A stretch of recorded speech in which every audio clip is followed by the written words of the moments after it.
Today we're going to be modeling a 64-ounce pitcher, and it gives us a couple of unique challenges. There's some dimples as are seen in the picture on the bottom of it, and it's going to be a little bit interesting to get the spout built.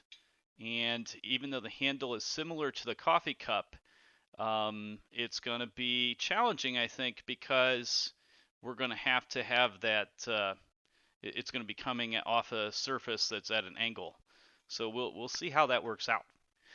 Okay, so in order to model this so that we have that spout built into it, this is going to be a series of lofted circles, and then the spout will be towards the top.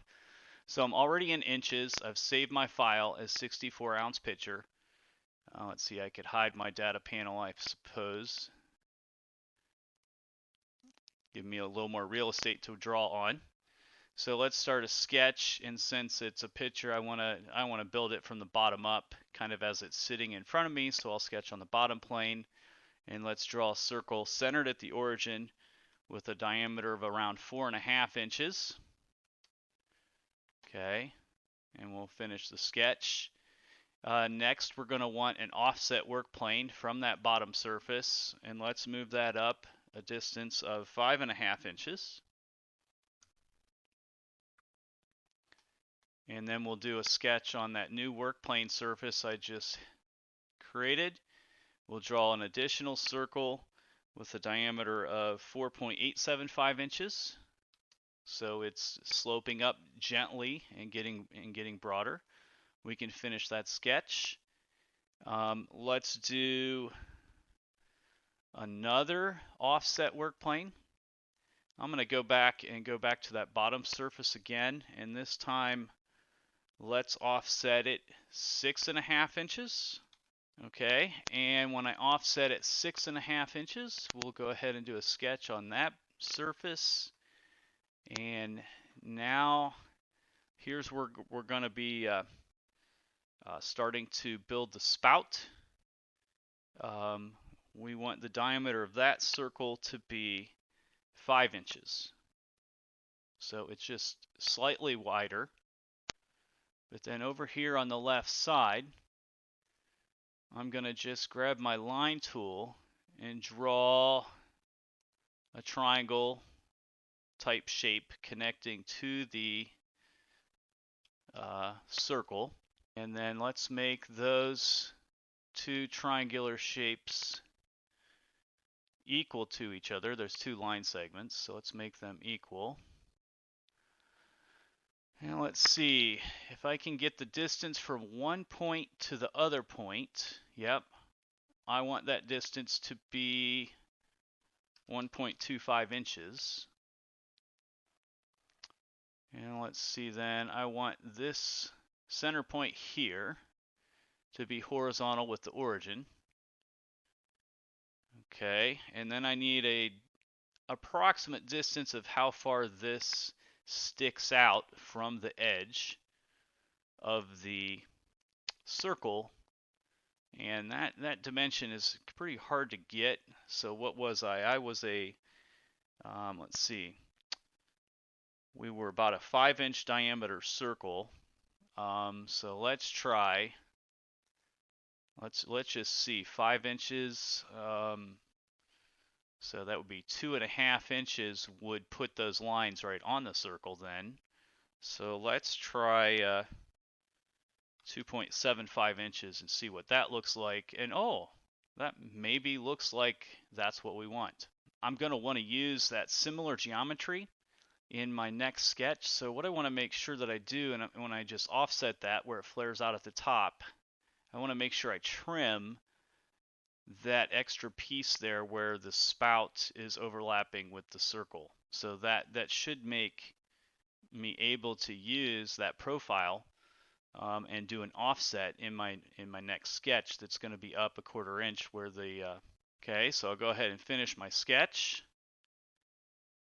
Okay, let's kind of see what I've got going on here. I've got circle at the bottom, circle where it comes up, and then that's going to flare out and loft to this shape. And it flares out, which is starting to create my spout. So let's go ahead and create another offset work plane. I'm just going to pick the top surface this time, and let's go up 1/4 of an inch, 0.25. And we'll go ahead and put a new sketch on that surface. And then let's go ahead and project the geometry of the triangle and the circle from the spout, just from that shape up to the top surface. And then I want that to flare out about 1/8 of an inch. So let's see, can I select all three of those? I can. And let's say 0.125.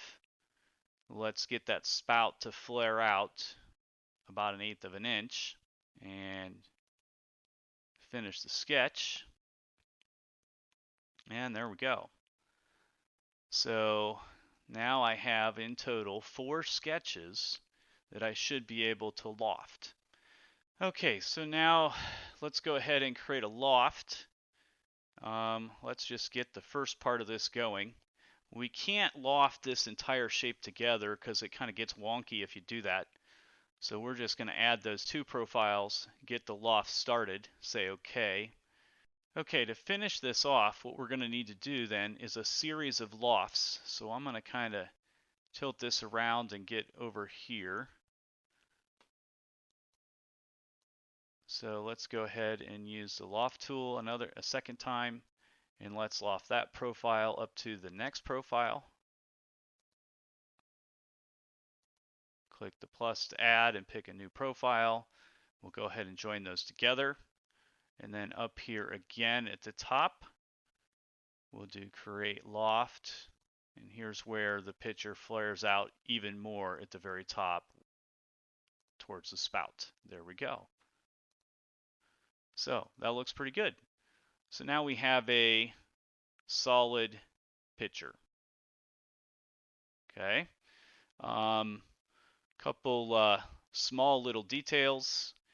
If we go down to the bottom, we could probably do modify, create a fillet at that bottom edge, and let's try 1/8 of an inch, see what that looks like. That looks pretty good. Okay. And then as it shows in the photos, there's these little indentations for where this was stamped and pressed in the machine. So, and those stick up then in the bottom of the picture. I'm not sure if those really have a purpose or not, other than they're put those on here. And what I want to do, I'm just going to draw a line from the origin at 45 degrees. There's 4 of them, so I'm just eyeballing a line there. And I don't really care about getting those perfectly. Those look like a slot that's indented. So I'm going to go ahead and pick a little slot tool, and we're just putting that in there and eyeballing the size. That looks pretty good. And as I'm looking at that again, looks like those divots are maybe a little bit out towards the edge of the picture. So I'm just going to move those out towards the edge. Okay, so I'm just kind of eyeballing the size of that. I'm not too worried about what it actually looks like. Let's go ahead and finish that sketch and do a cut extrude of that little piece there. And let's see, looks like we're going to cut down about 0.1 inches. Okay, that it's stamped in, and maybe that 0.1's a little bit deep, so maybe let's edit that feature, maybe a 1/16 of an inch, 0.06. Okay, and then that is also rounded off, so let's add a fillet to those edges. And since I went 0.06 down, let's go 0.03. And add both those edges at 0.03, the inner and outer of there. And now I have a nice little divot on that side. And then now that we have that, under create, we can use the pattern tool, and then of course do a circular pattern. And we would want to pattern the feature. If you're in the browser, I believe you're going to have to pattern the faces, which will make that a little bit more challenging to do, or a little bit more time consuming to pick all those. But let's go ahead and pattern both of those features, and then pick our axis to rotate around. And this particular picture has 4 of those. So now we have 4 little divots on the bottom. Okay, and that's looking good. So then finally, we'll go ahead and shell this out so this pitcher can actually hold water. So we'll go up to modify, select shell. We want to pick that top face and make sure we remove that. In the inside thickness, it's probably about 3 or a 32nd of an inch, so that would be 0.03. And ooh, that's looking nice. So now we got those little indentations from the manufacturing process where this was stamped. We do have a pretty realistic replica so far of our pitcher. So last thing we'll have to do here is figure out how we're going to model that handle. All right, I think we're going to need to sweep this handle. So we need 2 sketches. So let's start with an offset plane that's kind of parallel to the spout on the other side. So let's come over, say, 2.5 inches. And let's put a sketch on that new offset plane. And let's get some good eyes here and zoom in. And we're just going to kind of eyeball a rectangle that is 0.03 high by 0.75 in width. Okay. And let's go ahead and put a midpoint on one of those sides so we can center that up. So let's go a midpoint and then line that up vertical with the origin, and then go ahead and dimension to the bottom of the pitcher a distance of 5.25 inches. Okay, we can finish our sketch. And now we need a sketch. We can see that sketch plane comes close to touching the pitcher. We need a sketch on a perpendicular face. So let's go ahead and put a sketch perpendicular to that other plane that we just had. So I need to project that geometry so that I can draw to that profile. So I'm going to project that center point, say OK. And then using my line tool, let's kind of eyeball line out here. We'll put some dimensions on this a little in a minute, but we'll come out here at a slight downward angle. It opens up so you have room for your hand. And then again, let's kind of get some good eyes. I don't want this to touch the pitcher. I just want it to come close. So get about 1/8 of an inch away. And now let's put some dimensions on these. So the distance from here to here horizontally is about 1 inch. And the distance from this point to this point is about 1.75 inches. And the distance from this point to the bottom is about 1.5 inches.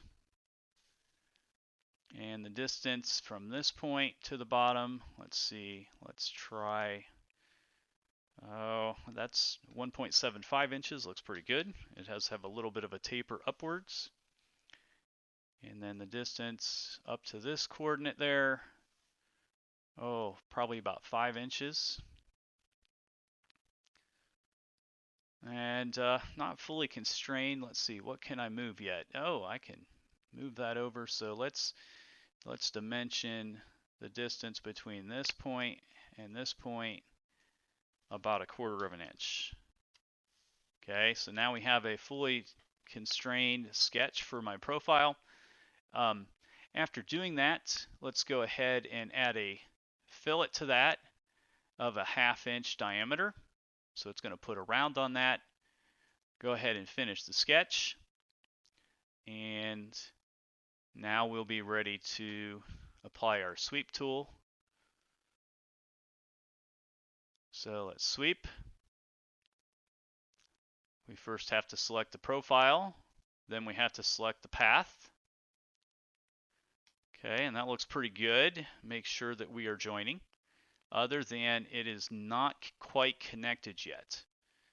Okay, we do have that little bit of a gap there. So now let's get some good eyes. And we should be able to go in and extrude from each of those faces. Instead of extruding a distance, we can extrude to the object and pick the face. So then it does kind of connect to it. And we need to do the same thing at the bottom. So we'll select extrude again, pick the surface, and extrude instead of a distance, go to the object and pick the face of the object. Okay, so that looks pretty good. It would be quite a challenge if we wanted to actually put the etched engravings on there, engravings starting at 16 ounces all the way up through 64 ounces, but that's more than I think I want to tackle at this point. We're just trying to, get the overall shape of the picture. Very cool.